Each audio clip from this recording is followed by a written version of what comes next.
السلام علیکم، میں ہوں افسا کومل۔ ملک میں سیاسی معاملات کے ساتھ ساتھ آئینی اور الیکشن کے امور کے اوپر بحث جو ہے وہ جاری ہے۔ آج نگراں پرائم منسٹر انوار الحق کاکڑ نے لیول پلینگ فیلڈ کے حوالے سے ایک دلچسپ جواب دیا ہے۔ ان سے سوال کیا گیا لیول پلینگ فیلڈ کے بارے میں۔ اس پر وہ یہ کہتے ہیں کہ یہ جو آنے والا الیکشن ہے اس کے اندر چیئرمین پی ٹی آئی کے وفادار بھی حصہ لیں گے اور ان کی پارٹی سے الگ ہونے والے بھی حصہ لیں گے۔ اگر یہ لیول پلینگ فیلڈ نہیں ہے تو کیا ہے؟ لیکن اب اس سے بڑا سوال جو اس وقت اٹھایا جا رہا ہے وہ نواز شریف صاحب کے اوپر ڈیل کرنے کا الزام جو ہے وہ زیادہ اس کے اوپر اہمیت اختیار کر چکا ہے۔ تو اس کے اوپر ہم پروگرام کے اندر آج بات کریں گے کہ یہ تاثر کیوں مضبوط ہو رہا ہے۔ کیا یہ محض نواز شریف کے اوپر الزام ہے یا اس میں کوئی حقیقت بھی ہے؟ کیونکہ ان کی جماعت کی طرف سے جواز یہی دیا جاتا ہے کہ جو بھی معاملات ہیں ان کے قانونی تھے، عدالت کی اجازت سے گئے، عدالت کی اجازت سے وہ واپس آئے ہیں۔ اور ہم یہ بھی پروگرام میں ڈسکس کریں گے کہ کیونکہ میاں نواز شریف کو آنے والے پرائم منسٹر کے طور پر ان کی جماعت پیش کر رہی ہے، لیکن ان کے راستے میں نااہلی کی رکاوٹ بھی تو موجود ہے، تو کیا ختم ہو پائے گی یا ان کی جماعت کے بقول وہ یہ کہتے ہیں کہ یہ رکاوٹ ختم ہو چکی ہے جو الیکشن ایکٹ میں ترامیم ہوئی تھی اس کی بیسس پہ۔ لیول پلینگ فیلڈ کی جو بات ہے وہ پیپلز پارٹی کی طرف سے بہت سختی سے کی جا رہی ہے۔ انہوں نے یہاں تک کہہ دیا کہ اگر پی ٹی آئی کی موجودگی نہیں ہوگی آنے والے الیکشنز میں تو وہ نتائج قابل قبول نہیں ہوں گے، وہ الیکشن قابل قبول نہیں ہوگا۔ تو ہم یہ ڈسکس کریں گے کہ کیا گارنٹی ہے کہ ان الیکشنز کے اندر ان حالات کے اندر اگر الیکشنز ہوتے ہیں تو تمام فریقین ان نتائج کو تسلیم بھی کر لیں گے۔ پاکستان کی سیاسی ماضی میں ایک چیز ضرور دیکھی گئی ہے کہ الیکشن نہ ہونے سے زیادہ ایک کنٹروورشل صورتحال تب بن جاتی ہے جب الیکشن کے نتائج کو فریقین تسلیم نہیں کر رہے ہوتے۔ تو اس وقت الیکشن زیادہ اہم ہے یا قومی اتفاق رائے اس الیکشن کی طرف جانے سے پہلے؟ یہ بھی ہماری ڈسکشن ہوگی جو ہم پیپلز پارٹی کی بات کر رہے ہیں، جو وہ نواز شریف صاحب پہ ڈیل کا الزام لگا رہے ہیں۔ اس ضمن میں پیش ہے ایک شخصیت، پیپلز پارٹی کے سینئر رہنما اور ماہر قانون اور سابق وزیر داخلہ بھی ہیں، بیرسٹر اعتزاز احسن صاحب، جنہوں نے یہاں تک کہہ دیا کہ نواز شریف صاحب بھی موقع ملا، انہوں نے اتحادیوں کو دھوکہ دیا۔ تو آج انہی سے ہم پوچھتے ہیں کہ وہ ایسا کیوں سمجھتے ہیں۔ ہمارے ساتھ بیرسٹر اعتزاز احسن صاحب موجود ہیں۔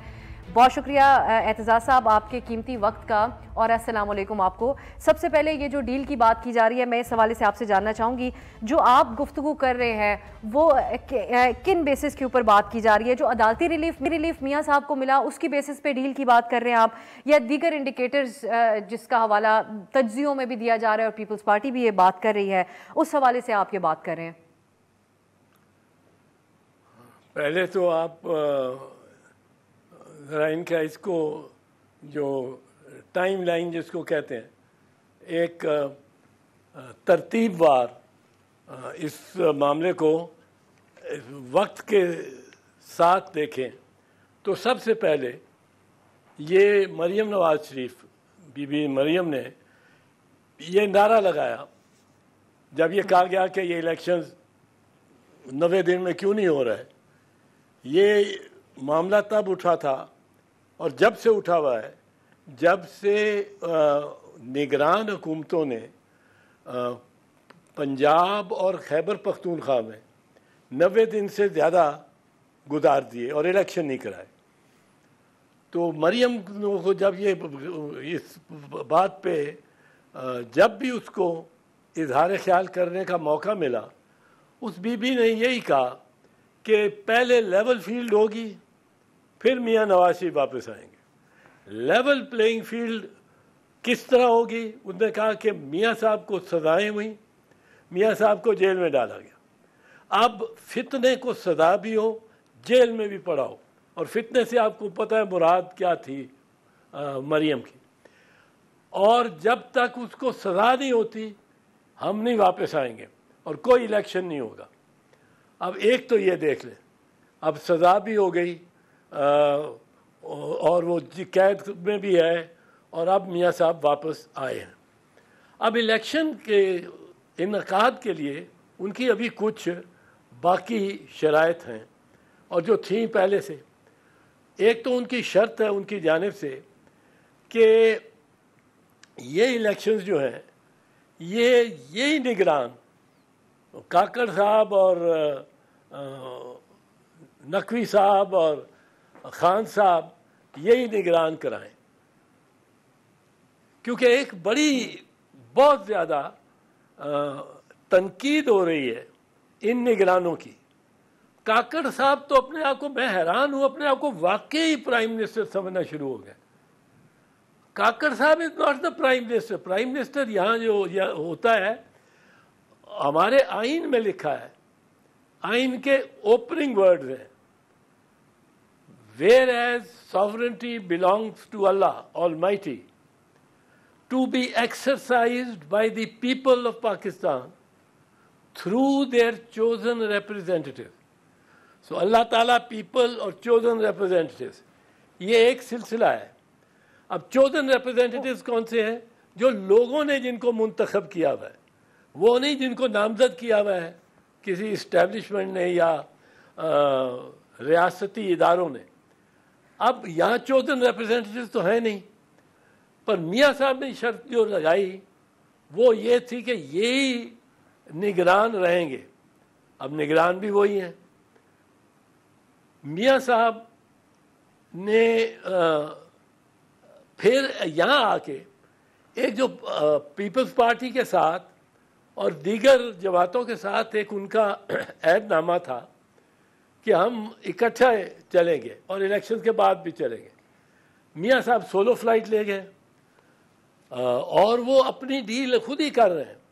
میں اعتزاز صاحب اگر آپ مجھے اجازت دیں, قطع کلامی آپ سے میں یہاں پہ کر رہی ہوں.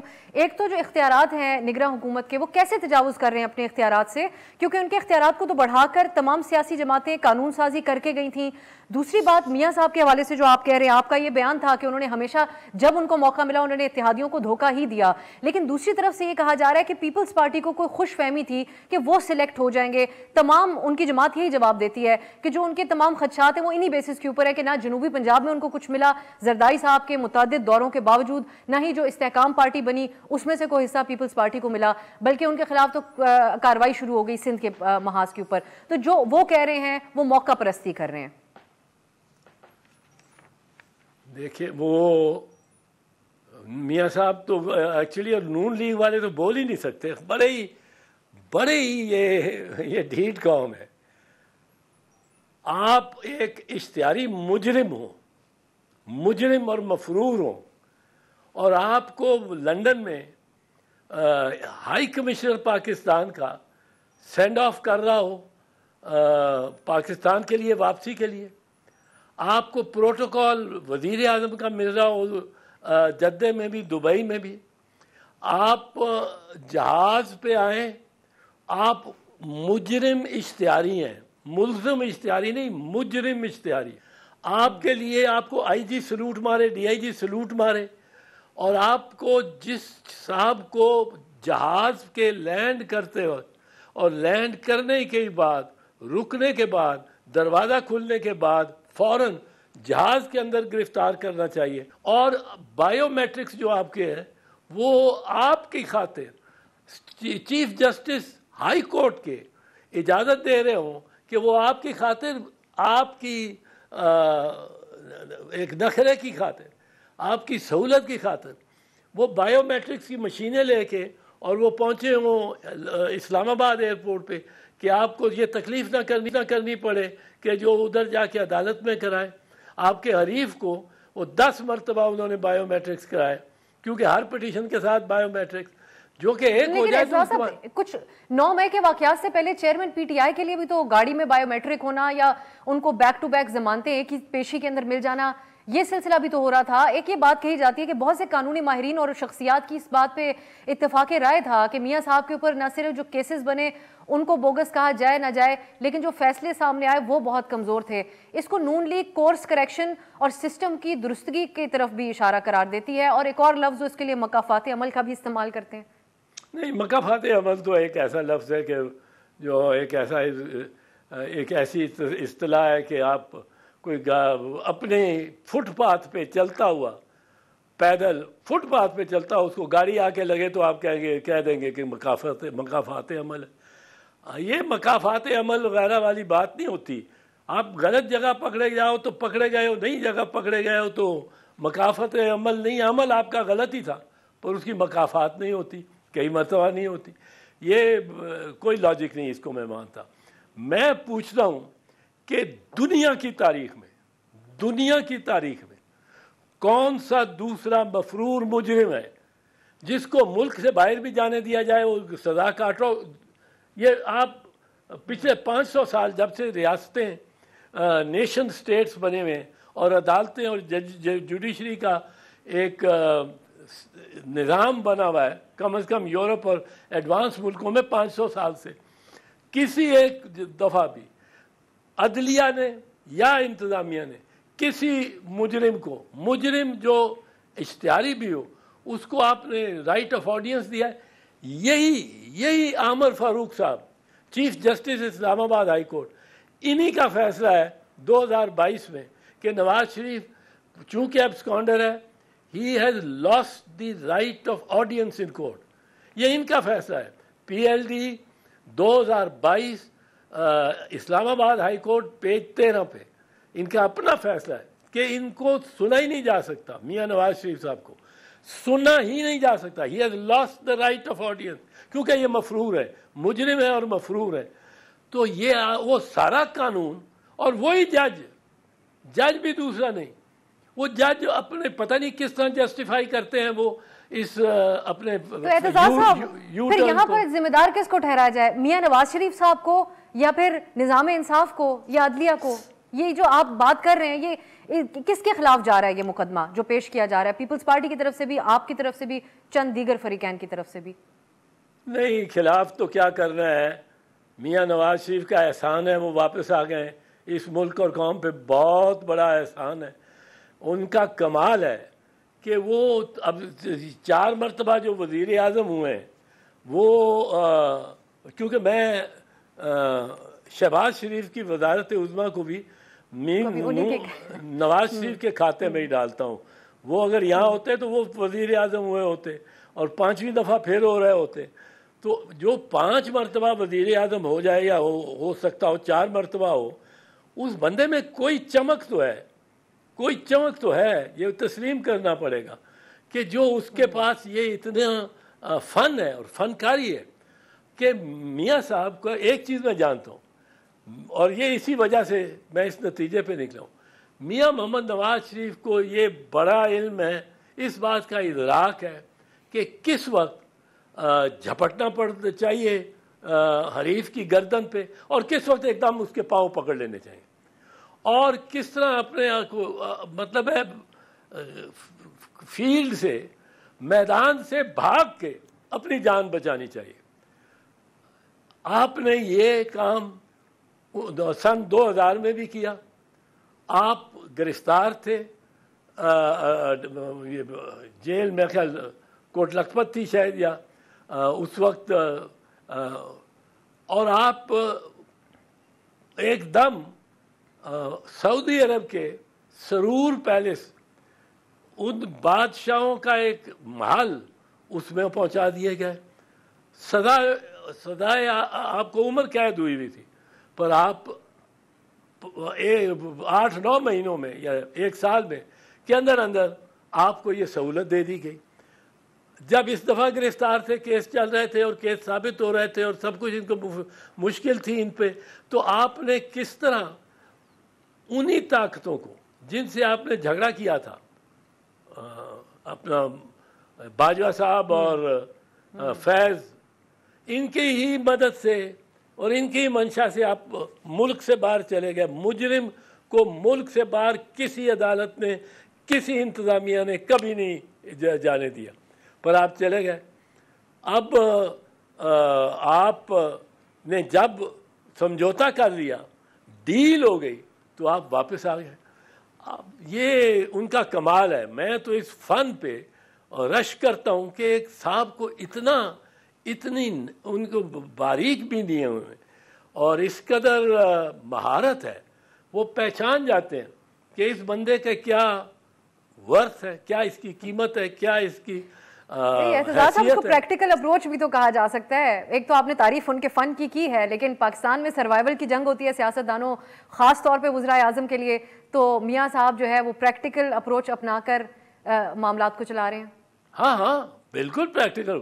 آپ دیکھیں جلا وطن ہوئے ہیں، بلکہ بھاگے میں، وہ جلا وطنی نہیں اس کو کہا جا سکتا. اور آپ کے گھر آنا جانا آپ کا لندن میں ہر وقت کیمرے کے آگے رہتا ہے. آپ اسی گھر میں جا کے، اسی محل میں جا کے رہتے ہیں جس کا سارا یا تنازع چل رہا ہے A1 فیلڈ اپارٹمنٹ, اور ساری دنیا آ کے دیکھ رہی ہے. آپ لال رنگ کے کپڑے پہن کے, شوخ لال رنگ کے کپڑے وہ پہن کے نکلتے ہیں, مفلر لگایا ہوا ہے, 200 پاؤنڈ کا جیکٹ, 500 تو کچھ بھی نہیں ہے, 50,000 پاؤنڈ کا جیکٹ ہوگا, اور یہ اس قسم کے لباس پہن کے نکل رہے ہیں. اور قوم آپ کو مانتی ہے لیڈر, اس میں کوئی شک نہیں ہے.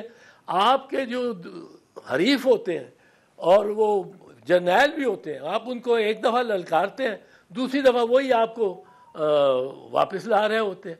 تو یہ میاں صاحب اس سیاست سے تو میں بالکل قائل ہو گیا ہوں میاں صاحب کا. اس سیاست یہ بڑی اچیومنٹ ہے پھر تو میاں صاحب کی. اعتزاز احسن صاحب سے مزید بات چیت ہوگی ایک بریک کے بعد.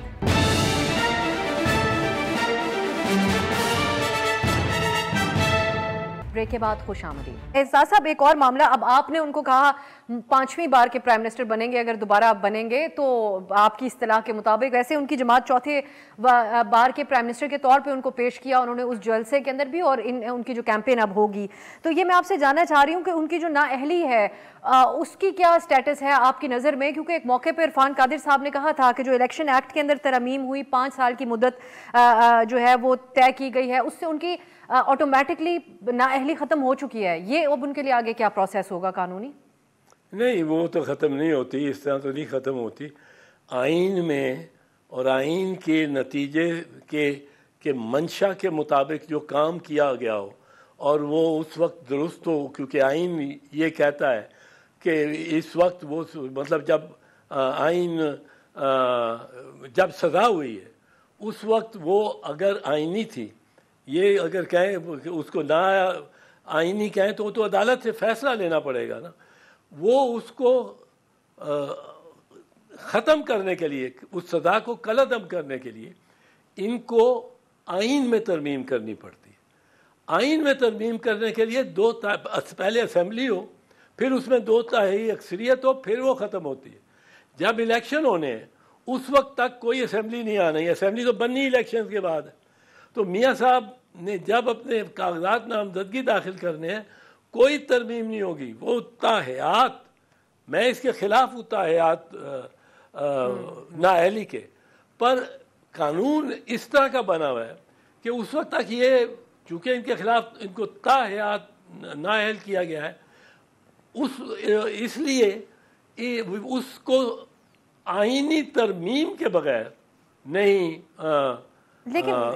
رد کیا جا سکتا. اعتزاز صاحب, آئین میں بھی تو نااہلی کی مدت کا کیا تعین ہے؟ ایک اور میں آپ کے اس میں ایک اور چیز ایڈ کرنا چاہوں گی, ہر چیز میں آئین کا حوالہ دے کے بھی بہت ہمارے ہاں ایک ڈیبیٹ کی جا رہی ہے, خواہ وہ CCI سے اپروول ہو. یہی کہا جاتا ہے کہ پیپلز پارٹی اب جو باتیں کر رہی ہے اس وقت اس کے اندر شامل تھے, ان کو پتا تھا کہ الیکشن اس سے ڈیلے ہوگا.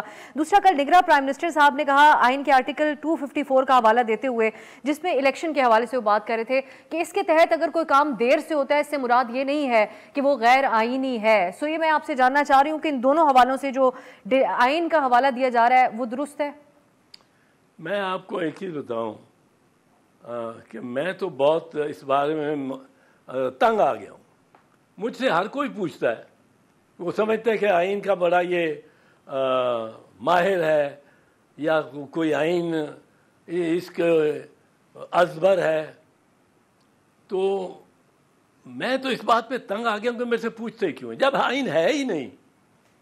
جس ملک میں آئین ہے ہی نہیں, جس ملک میں اگر آئین کہتا ہے 90 دن کے اندر الیکشن کراؤ, الیکشن نہیں ہوتے 90 دن میں, کسی کی صحت پہ کوئی فرق نہیں پڑتا, نہ IG کی, نہ DIG کی, نہ چیف سیکرٹری کی, نہ کمشنر کی, نہ چیف منسٹر کی, نہ پرائم منسٹر کی, نہ کسی فوجی کی, نہ کسی پولیس مین کی, نہ کسی اور افسر کی. ان کو فرق ہی نہیں پڑتا کہ آئین کا کیا تقاضا ہے. سپریم کورٹ حکم دیتا ہے, ہر شخص اس حکم کا پابند ہے. آئین یہ کہتا ہے, یہ کہتے ہیں جی ہم 14 مئی کو کیوں الیکشن کرائیں, نہیں کرائیں گے. وہ کہتا ہے جو چیف الیکشن کمیشنر ہے, اتنا رونت ہے, اتنی اس قدر کے مطلب ہے طبیعت خراب ہوتی ہے. وہ کہتا ہے میں صدر کو نہیں کیا مانوں. وہ بھائی صدر نے تمہیں بلایا, تم چیف الیکشن کمشنر ہو, صدر ہیڈ آف دی اسٹیٹ ہے, تم اس کو جا کے ایکسپلین کر لو اس میں تمہاری انا کا کیا معاملہ ہے. وہ انا کا مسئلہ بنا کے بیٹھا ہوا ہے, اور وہ سب سے زیادہ ذمہ دار ہے یہ الیکشنز کی تاخیر میں اور 90 دن سے زیادہ چلے جانے کے. اور 90 دن سے زیادہ اگر چلا جاتا ہے تو حکومت صوبے کی ہو وفاق کی ہو وہ انلیگل ہو جاتی ہے, کیونکہ ایک آئین یہ کہتا ہے کہ جب کوئی گورنر یا صدر برخاست کرے گا اسمبلی کو تو ہی shall appoint a date not later than 90 days to hold elections. Not later than 90 days. اب اس میں ایک جو جواز نکالا گیا ہے وہ آبویسلی جو حلقہ بندیوں کے حوالے سے سی سی آئی کا اپروول کا نکالا گیا ہے. میں آپ سے اب یہ جاننا چاہوں گی کہ اب آپ کو مزید ڈیلے ہوتا ہوا نظر آتا ہے. یہ جو نومبر کا آخری ہفتہ دن ہوگا اس دن تک الیکشن کمیشن اب بتا چکا ہے کہ تمام پروسیس مکمل ہو جائے گا. جنوری آخری ہفتے کی جو بات ہے اس سے زیادہ ڈیلے ہونے کا کوئی جواز بنایا جا سکتا ہے آپ کی نظر میں؟ اور ساتھ میں جو ایک یہ بھی میں جاننا چاہوں گی کہ اس حالات کے اندر اگر الیکشنز ہوتے ہیں جس میں ایک طرف مولانا صاحب یہ کہتے ہیں موسم بہت سرد ہوگا, دوسری سائڈ سے یہ لیول پلینگ فیلڈ کی باتیں اور جو تمام چیزوں پہ آپ نے روشنی ڈالی ہے, ایسے الیکشن کا فائدہ ہوگا یا ایک نئے سرکل کے اندر ہم گھومتے رہیں گے؟ یہ میں تو یہ کہتا ہوں, میں تو جان چھڑانے کے لیے اپنے یہ کہتا ہوں اور کہتا ہوں یہ کہ پاکستان میں, اور اس میں یقین بھی رکھتا ہوں, پاکستان میں ماضی کے علاوہ کوئی پیشین گوئی نہیں کی جا سکتی. You can predict nothing in Pakistan but the past. 8 مئی کو 9 مئی سے ایک رات پہلے آپ کو مجھے کسی کو علم تھا کہ کل ایک بھونچال ایسا آئے گا کہ جو زندگی کو تہس نہس کر کے جو اوپر تھا وہ نیچے اور جو نیچے تھا وہ اوپر ہو جائے گا, اور ایک شخص جو کہ مفرور ہے, کنوکٹڈ ہے, وہ شادیانے بجتے رہے ہوں گے اس کو خوش آمدید کہنے والے کے لیے ساری ریاست جا رہی ہوگی اور وہ ڈکٹیٹ کر رہا ہوگا ٹرمز, اور ہر چیز وہ اس کے فیصلے کے مطابق ہو رہی ہوگی. یہ پاکستان میں مجھے نہ پوچھو کہ کیا ہونے والا ہے, کیا ہونا چاہیے وہ پوچھا جا سکتا ہے. کیا ہونے والا ہے, کیا ہوگا میں نہیں وہ کہہ سکتا. بالکل, یہ یقیناً پاکستان میں پل میں صورتحال بدل جاتی ہے, اس میں تو کوئی شک نہیں ہے. لیکن میں یہ ضرور آپ سے جاننا چاہوں گی کہ یہ جو پی ٹی آئی نے 9 مئی کو کیا اس کا آپ حوالہ دے رہے ہیں, اس پہ بہت سے لوگ یہ بھی خیال ظاہر کرتے ہیں کہ they were asking for it. P T I chairman نے تھرو آؤٹ, جس آپ ای سی پی چیئرمین کے حوالے سے الفاظ استعمال کر رہے تھے, لیکن ایک رونت کا ان کے لیے بھی لفظ استعمال کیا جاتا تھا. انہوں نے کسی سیاسی فریق کو اس قابل نہیں سمجھا کہ اس کے ساتھ وہ بیٹھیں, آخری دن تک اداروں کو وہ اپنی امیدوں کا محور کہتے تھے. لیکن آج ان کی جماعت مولانا فضل الرحمان صاحب سے بھی ملاقات کر رہی ہے, ان کی امامت میں نماز بھی ادا کر رہی ہے, اور ساتھ ان کی پارٹی کی صورتحال یہ ہے آج کی خبر کے مطابق غلام سرور خان صاحب, جن کو وفاقی وزیر کا عہدہ ان کی جماعت کے اندر اور اہم شخصیت کے طور پہ دیکھا جاتا تھا, وہ بھی استحکام پاکستان پارٹی میں شامل ہو گئے ہیں. تو کیا یہ بات درست ہے کہ پی ٹی آئی کے لوگ بھی, ایک تو حالات کی بات ہے, دوسری طرف ان کے لوگ بھی ڈٹ کر کھڑے نہیں ہوئے پارٹی کے ساتھ؟ غلام سرور صاحب, یہ سرور خان صاحب آپ بات کر رہی ہیں نا, جی جی, پنڈی والے, وہ سرور جو گورنر رہے ہیں وہ ان کی بات نہیں کر رہے. ان کی بات نہیں ہو رہی. ہاں نہیں, ٹھیک ہے. ہاں, سرور خان کا تعجب ہوتا ہے, وہ اسٹرانگ آدمی تھا. خیر ہمارے ساتھ رہا پیپلز پارٹی میں, اور ایک با کردار شخص لگتا تھا, لیکن وہ پی ٹی آئی میں چلا گیا. پھر پی ٹی آئی سے وہ اب آگے آپ بتا رہی ہیں کہ وہ آج گئے, پہلے گئے ہیں کبھی, وہ چلے گئے. یہ آج کی خبر ہے, انہوں نے آج ملاقات کی ہے. اچھا, وہ مجھے نہیں ملی تھی خبر. وہ آج چلے گئے ہیں آئی پی پی میں. تو جو چاہے آپ کا اس نے کرشمہ ساز کرے. یہ تو پاکستان میں, اور یہ آئی پی پی کی طرف جو دباؤ ڈال رہی ہے اسٹیبلشمنٹ, وہ تو آپ اس سے ظاہر ہو گیا کہ جو گمشدہ آدمی ہے وہ واپس آتا ہے تو ایک ہی کام کرتا ہے, وہ اپنے پارٹی لیڈر کو تبرے سناتا ہے, غدار کہتا ہے, اپنی پارٹی کو غلط کا ہے اور اس کی پالیسیوں کی تنقید کرتا ہے اور کہتا ہے یا میں نے سیاست ہی چھوڑ دی یا میں استحکام پارٹی میں جا رہا ہوں. اب وہ استحکام پارٹی بھی یہ اسٹیبلشمنٹ ریز کر رہی ہے, نواز شریف کو بھی اسٹیبلشمنٹ ظاہر ہے آگے لا رہی ہے بہت, اور اس سے میرا خیال ہے وہ بیلنس رکھنا چاہتے ہیں کہ نواز شریف بھی نہ بہت اپنے آپ کو سمجھنا شروع ہو جائے. کہیں جس طرح یہ وزیر اعظم کاکڑ, آپ کو بتاؤں میں اس کو دیکھتا ہوں لمز میں جاتا ہے اسٹوڈنٹس میں, وہ اسٹوڈنٹس پوچھتے ہیں آپ یہاں کیا کر رہے ہیں, آ گئے آپ کو کیا اتنی پرابلم ہے پاکستان کی, آپ وہ چھوڑ کے کیوں آ گئے؟ اور ایک پوچھتا ہے کہ آپ 50 منٹ لیٹ کیوں آئے ہیں, ہمارا کام آپ کا خیال ہے کہ آپ کی طرح ہم بھی فارغ ہیں. تو وہ جس طرح جواب دیتا ہے, جس لہجے سے, جس ٹون سے, جس آواز سے, وہ مجھے محسوس ہونا شروع ہو گیا کہ وہ اس نے سچ مچ اپنے آپ کو وزیر اعظم سمجھنا شروع کر دیا. عجب جنوں کا نام خرد رکھ دیا, خرد کا جنوں, اور جو چاہے آپ کا حسن کرشمہ ساز کر. پروگرام میں ابھی وقت ہوا ہے ایک بریک کا.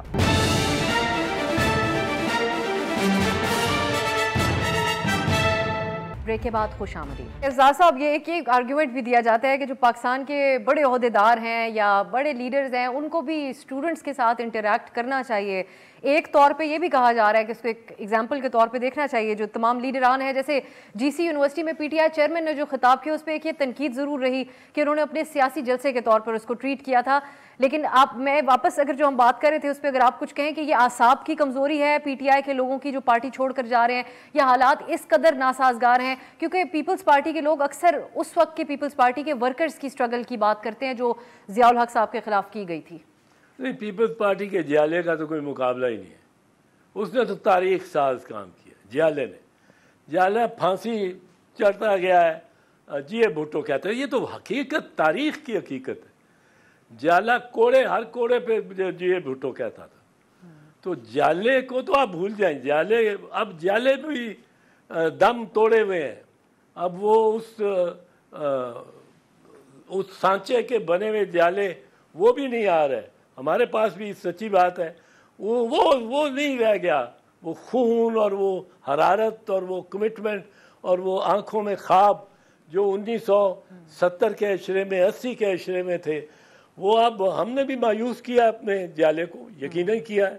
میں بھی اس کا ذمہ دار ہوں, میں سمجھتا ہوں. پر وہ اس کے پر ابھی بھی باقی پارٹیوں کے ورکر سے جو وولٹیج ہے وہ جیالے میں زیادہ ہے. جیالے میں پیدائشی طور پہ یہ وولٹیج آتی ہے. تو یہ اس میں جہاں تک تعلق ہے پی ٹی آئی کے لوگوں کا, اب پتہ نہیں. دیکھیں, ایک چیز تو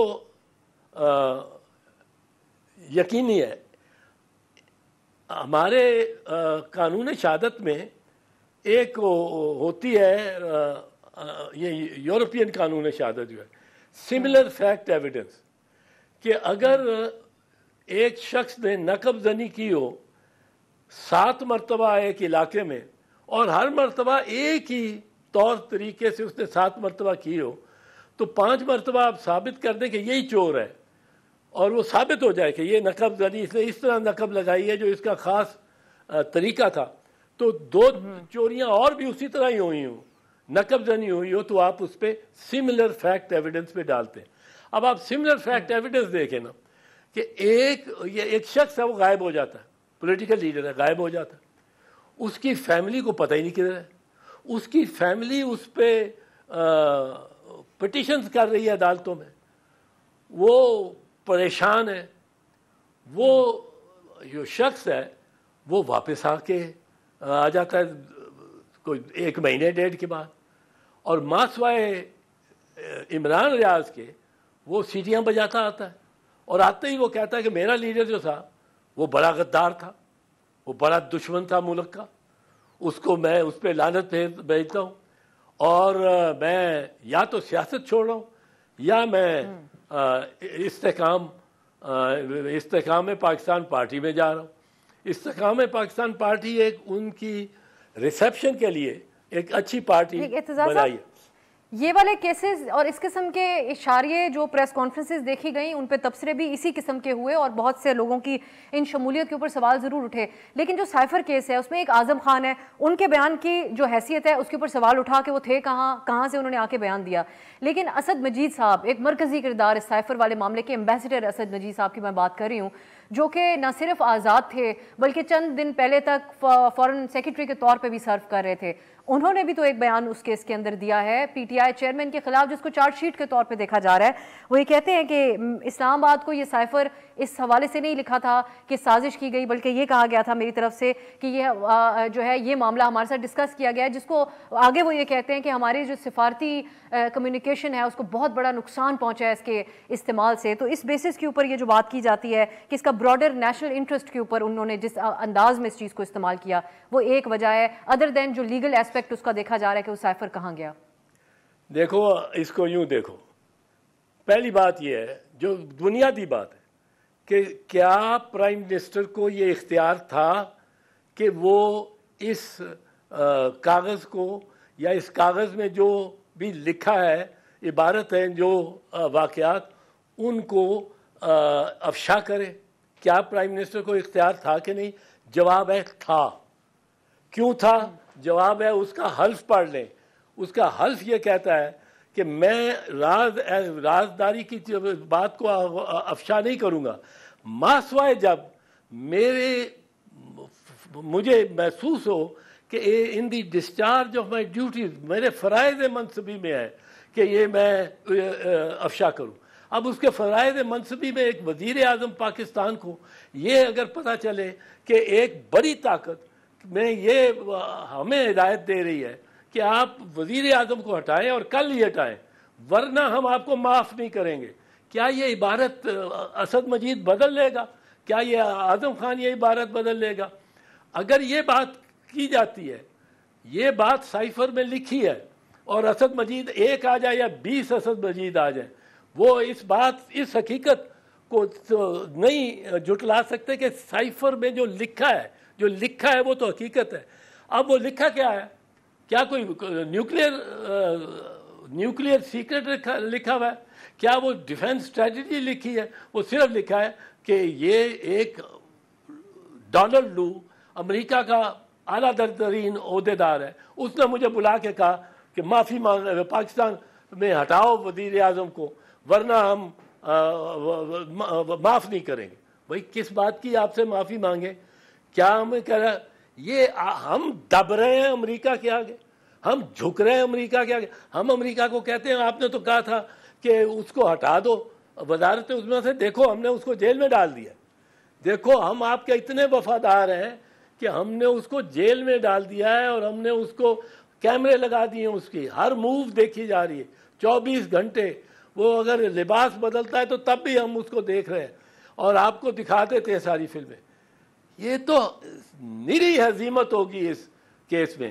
اور الزام بھی اعتزاز صاحب آج لگایا جا رہا ہے, میں یہ بھی آپ سے اس پہ بھی بات کرنا چاہوں گی. جو پی ٹی آئی کی کور کمیٹی ہے ان کے وکیل سے کے حوالے سے یہ بات کہی جا رہی ہے کہ انہوں نے پی ٹی آئی چیئرمین نے ان کو بتایا, الزام یہ لگایا کہ ان کو جیل میں سلو پوائزننگ کی جا رہی ہے.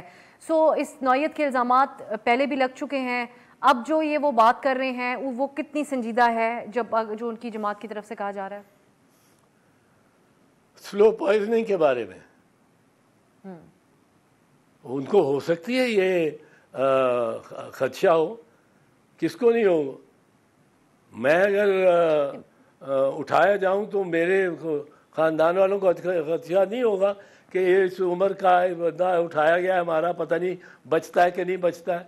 یہ اس کی فیملی کو بھی ہو سکتا ہے, یہ ان کو بھی ہو سکتا ہے. جس قسم کا سلوک آپ اس سے کر رہے ہیں اس کو تو بالکل یہ طے شدہ بات ہے کہ اس کو یہ فکر ہونی چاہیے کہ میری جان. اس کا تدارک کیا ہو اعتزاز صاحب؟ ان کو گھر سے کھانے کی اجازت دی جائے کیونکہ ان کو ایکسرسائز مشین ہو, یا جو واک کرنے کے حوالے سے انہوں نے درخواست کی تھی وہ تو مانی گئی ہیں. تو آپ سمجھتے ہیں کہ اس کے تدارک کے لیے کیا طریقہ کار ہو پھر؟ نہیں, یہ دیکھیں یہ ان کی اور ان کے وکلاء اور ان کے سپورٹرز اور خاندان والوں کی تسلی اگر کرانی ہو تو وہ ان سے پوچھا جانا چاہیے. میں اس میں کیا کہہ سکتا ہوں کہ وہ کس طرح تسلی ہو, یا یہ تو ان سے پوچھا جانا چاہیے. اور اگر ایک سابق وزیر اعظم کو آپ اب اس کی صحت کے لیے لندن بھیج سکتے ہیں. تو یہ تو خیر جانے کو تیار نہیں ہے لندن, پر اس کے علاج کے لیے اس کو اس کے اپنے اسپتال میں داخل کرا دیں. پھر دوسری بات آپ کو بتاؤں, جو بڑی زیادتی ہو رہی ہے وہ یہ ہو رہی ہے کہ ٹرائل اوپن ہونا چاہیے. ہائی کورٹ نے کہا ہے ٹرائل اوپن کرو. انہوں نے وہ کیمرہ کی شرط تو ہٹا دی ہے, پر جیل میں ٹرائل کر رہے ہیں. جیل میں کہتے ہیں کہ یہ عمران خان کہتا ہے کہ میری سیکیورٹی کو بڑا خطرہ ہے. یہ موقف تو وہ ماضی میں اپناتے رہے تھے, ویڈیو لنک کے بیسس کے اوپر وہ یہی کہتے ہیں. اب بھی اپنا رہے ہیں, بالکل اپنا رہے ہیں.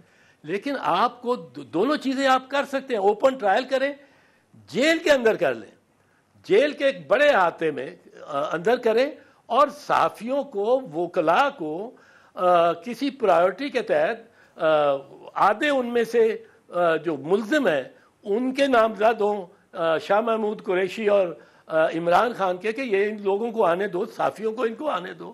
اور صاحب آپ جو اسپتال کی بات کر رہے تھے, تو اسپتال اور وہ بھی اپنا اسپتال یعنی شوکت خانم, یہ منتقلی کی کوئی درخواست کر سکتے ہیں چیئرمین پی ٹی آئی؟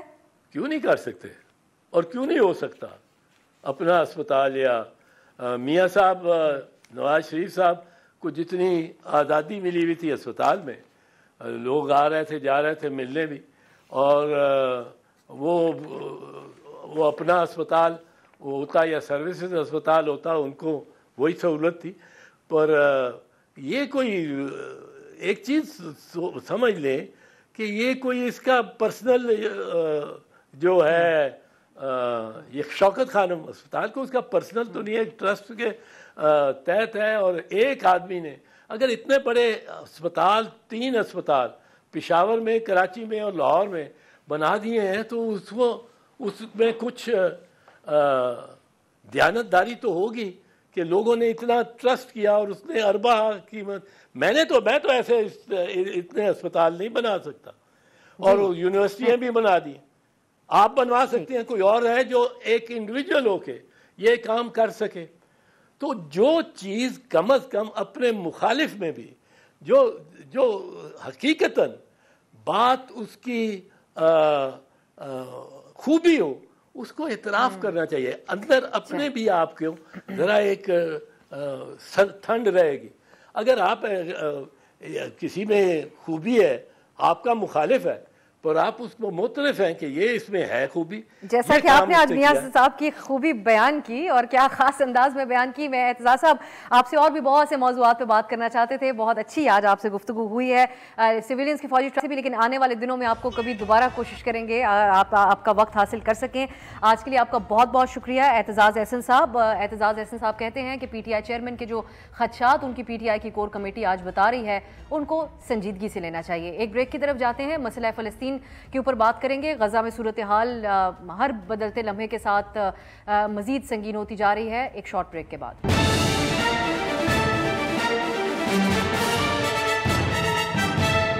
ناظرین, اسرائیل میں 25 روز سے نہتے فلسطینی جو ہیں ان کے اوپر جس قسم کی صورتحال کا ان کو سامنا ہے اس کو الفاظ میں بیان نہیں کیا جا سکتا. اس وقت اسرائیلی جنون کا عالم یہ ہے کہ غزہ کی یہ جو چھوٹی سی پٹی ہے, تھوڑا سا علاقہ ہے, اس کی 45% رہائشی جو عمارتیں اور مکانات ہیں وہ تو تباہ ہو ہی چکے ہیں.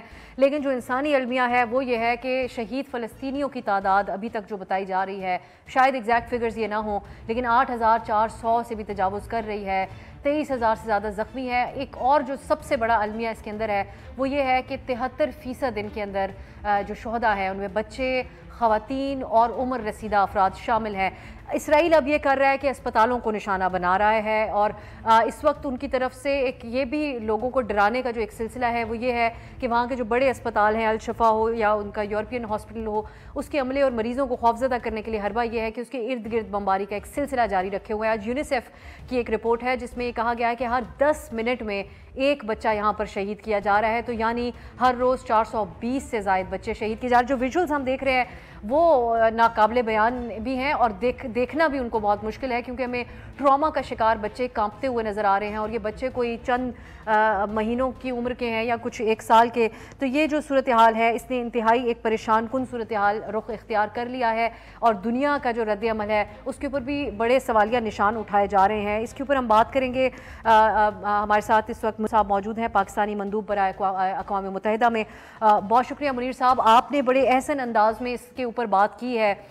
جو آپ کی سپیچ تھی یونائٹڈ نیشنز میں، جس میں آپ نے انسانی حقوق اس کانفلکٹ کو بنیادی طور پر انسانی حقوق کے ساتھ جوڑا اور سیز فائر کا مطالبہ دہرایا ہے. لیکن میں آپ سے یہ جاننا چاہوں گی کہ ایز آف ناؤ جو ہم بات کر رہے ہیں، اس میں کیا وجہ آپ کو نظر آتی ہے کہ ہر سطح پر آواز بھی ایک طرف اٹھائی جا رہی ہے، دوسری طرف ویسٹ کے رویے کے اوپر بھی سوالیہ نشان موجود ہیں، لیکن اسرائیل کو جو کی پیش قدمی وہ جاری ہے، صورتحال کنٹرول میں نہیں آ رہی؟ اب اس کی وجہ آپ کو کیا نظر آتی ہے؟ جی، میرے خیال میں جو اسرائیلی حکومت ہے اور اسرائیلی فوج ہے، ان کو ایک قسم کی سینس آف امپیونٹی ہے کہ وہ جانتے ہیں کہ ان کے خلاف کوئی سلامتی کونسل میں قرارداد منظور نہیں کی جائے گی جب تک کہ وہ منظوری نہیں دیتے ہیں، اور ان کے جو پروٹیکٹرز ہیں ان کی وجہ سے ابھی تک قرارداد نامنظور ہوئی ہے. تو ہماری کوشش ابھی تک جاری ہے سلامتی کونسل میں بھی اور دوسرے اداروں میں بھی کہ کس طرح سے ایک دباؤ ڈالا جائے اسرائیل کے اوپر کہ وہ جو اپنا یہ کیمپین ہے جو کرمنل کیمپین ہے اس کو روکیں. اس میں منیر صاحب ہماری نظر سے ایک بیان وائٹ ہاؤس کا گزرا جس میں انہوں نے ایک موقع پہ سیز فائر کی بات کی ہے، اور انہوں نے کہا انسانی بیسس کے اوپر ہم غزہ میں جنگ بندی کی حمایت کرتے ہیں. لیکن اس کے بعد پھر قومی سلامتی کے جو امریکی قومی سلامتی کونسل کے ترجمان جان کربی، ان کا بڑا سخت، بلکہ اس سے پہلے اسرائیلی پرائم منسٹر نیتن یاہو نے سختی سے اس کی تردید کی اور پھر واپس لیا گیا ہے بظاہر ایسا لگتا ہے یہ موقف امریکیوں کی طرف سے، کیونکہ جان کربی نے کہا کہ ہم حمایت نہیں کرتے جنگ بندی کی. تو اس کو آپ کیسے دیکھ رہے ہیں؟ جی، میرے خیال میں پوری دنیا جانتی ہے کہ اسرائیل کی اور امریکہ کی جو تعلقات ہیں اور جس قسم کی جو پروٹیکشن ہے امریکہ کی اسرائیل کو، اس کی وجہ سے امریکہ ابھی تک شامل نہیں ہوا ہے یہ جنگ بندی کی ڈیسیشن کے اوپر. تو یہ سب میں بڑا مسئلہ ہے. سلامتی کونسل میں کل پورے دن بحث ہوتی رہی، آج بھی ہوگی میرے خیال میں، اور کوشش وہاں سب جو 10 نان پرماننٹ ممبرز ہیں ان کی طرف سے ایک قرارداد پیش کی گئی، پر وہ اب تک ناکام ہوئی ہے، اور ہماری کوشش جاری ہے. انشاءاللہ کچھ دباؤ زیادہ پڑے گا تو شاید امریکی مان جائیں. اس میں ایک اور چیز ہے منیر صاحب، گراؤنڈ ایویژن کی جو بات کی جا رہی تھی، متعدد اس حوالے سے بھی معاملات سامنے ہیں. وکی لیکس کی ایک دستاویز کو کوٹ کیا جا رہا ہے آج میڈیا میں، اور اس میں یہ کہا جا رہا ہے کہ اس کے مطابق اسرائیل پلان یہ کرتا ہے کہ فلسطینیوں کو غزہ سے نکال کر مصر میں ایک ان کا شہر آباد کیا جائے، جو بنیادی طور پر نسل کشی کا معاملہ ہے جس اس انداز میں وہ آگے آپریٹ کرنا چاہ رہے ہیں. اس کے خلاف ایران نے بھی وارن کیا تھا اسرائیل کو. سو آپ سمجھتے ہیں کہ یہ ممکن ہو پائے گا ان کے لیے، یا پھر رکاوٹ کسی نہ کسی طریقے سے اس کے راستے میں ڈالی جائے گی گراؤنڈ ایویژن؟ جی، گراؤنڈ انویژن تو انہوں نے جاری کر لی ہے، پر جہاں تک ان کا جو ارادہ ہے جو کہ غزہ کی جو پاپولیشن ہے ان کو دھکیل کے نکال کر ایجپٹ میں گھسایا جائے، وہ میرے خیال میں ناممکن ہے، کیونکہ ایجپٹ نے بھی بہت سخت پوزیشن لی ہے. انہوں نے کہا کہ یہ بالکل ہم نہیں مانیں گے. تو اس لیے اب غزہ کی جو پاپولیشن ہے وہ غزہ جو پٹی ہے وہاں پھنسی ہوئی ہے، اور ان بیچاروں کے لیے کوئی راستہ نہیں ہے اس وقت اپنے آپ کو بچانے کا. اور منیر صاحب، آپ سلامتی کونسل کے حوالے سے یہ کہہ رہے تھے کہ امریکہ کو مجبور کرنے کے لیے کوشش اب جاری رکھی جائے گی، لیکن بنیادی طور پر سیز فائر کے نقطے کے اوپر آپ کو اب کیونکہ صورتحال اب انسانی المیہ سے بھی 2 قدم آگے ہی ہمیں جاتی ہوئی نظر آ رہی ہے، تو آپ سمجھتے ہیں کہ سیز فائر کے اوپر اگلے چند دنوں کے اندر کوئی نہ کوئی ڈیولپمنٹ ہو سکتی ہے یا کچھ اسی طرح کی ایک صورتحال برقرار رہے گی؟ آپ کی اپنی اسیسمنٹ میں جاننا چاہ رہی ہوں اس کے اوپر۔ جی اب یہ تو میری ایک پرسنل اسیسمنٹ ہوگی، اور میرے خیال میں کہ کچھ عرصے کے بعد کوئی ہیومینیٹیرین ٹروس کے طرف جائیں گے اور شاید امریکہ مان جائے ایک ہیومینیٹیرین ٹروس کے لیے، اور اس سے جو سویلین پاپولیشنز ہیں ان کو جنگ کی جو فرنٹ لائنز ہیں وہاں سے ہٹایا جائے اور ان کی بچاوت کی جائے۔ پر میرے خیال میں اسرائیل نے اپنا ملٹری کیمپین تو جاری رکھنا ہے، انہوں نے کہا ہے کہ یہ لمبی جنگ ہوگی، تو اب صرف یہ ہے کہ اگر کوئی اور ایلیمنٹس آتی ہیں، کوئی اور ڈیولپمنٹس ہوتی ہیں باہر سے، اس سے صورتحال بدل سکتی ہیں، پر اس وقت تو بہت مشکل نظر آتا ہے کہ ایک سیز فائر جو فارمل سیز فائر ہے اس کی طرف بہت مشکل نظر آتا ہے۔ شاید ہیومینیٹیرین ٹروس کہاں نہ کہاں جا کے مان جائیں۔ بہت شکریہ منیر اکرم صاحب آپ کے قیمتی وقت کا۔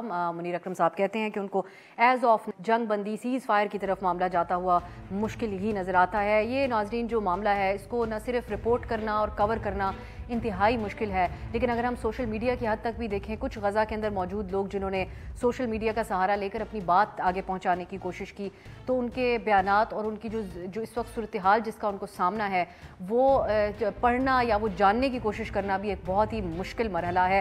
سو یہ ہم دیکھتے ہیں کہ اب آگے صورتحال کس سیز فائر کی طرف جاتی ہے یا پھر دنیا کا اس کے اندر کیا کردار ہوگا۔ آج کے لیے اجازت دیجیے، خدا حافظ۔